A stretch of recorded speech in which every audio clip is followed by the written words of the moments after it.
ও সাথী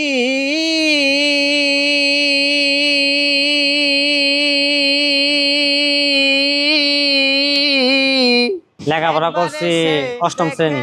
আমি আগে গ্রামে মাঝে মধ্যে গাইতাম, কিন্তু ওই ঢাকা আসার পর আর কি মহল্লায় ঢুকলে গান গাই। বাদাম বেশি বেঁচে আছি কি না মোহরে গিয়াছি। মানুষ আমারে অনেকে খুব ভালো পায়, গান গাইতো। টেলিভিশনে তো সুযোগ পাইলে কর্ম, মানুষে তো বলে যে ইউটিউব চালা হ্যাঁ গো সাথী করতে। যদি সুযোগ পাই তাহলে ইনশাল্লাহ গান গাইবো।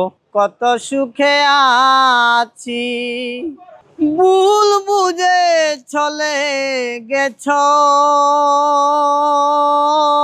না এর আগে একটা লোকে আওয়ামী লীগের সময় বলছিল, তারপরে আওয়ামী লীগের ইয়ার সময় গেছে বাইরে, লন্ডন গেছে তো আর আহে নাই। আমার কইছিল ওই জায়গায় গান গাওয়ার সুযোগ করে দিল। দেখা সেই যে গেলে আর এলে না, কি দুর্বল করেছি।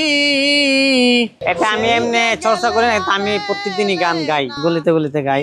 না মানুষ অনেক খুশি হয়, বেচা বিক্রি মোটামুটি ভালো হয়, অনেকে গান শুনে তো। দেখে যাও আমি কত সুখে আছি।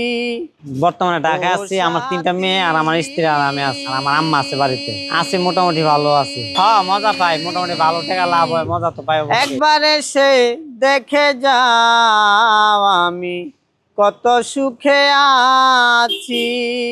বর্তমানে ঢাকা আছি, আমার 3টা মেয়ে আর আমার স্ত্রী আর আমি আছি, আর আমার আম্মা আছে বাড়িতে। আছি মোটামুটি ভালো আছি। হ্যাঁ মজা পাই, মোটামুটি ভালো টাকা লাভ হয়, মজা তো পাই অবশ্যই। আমি কত সুখে আছি।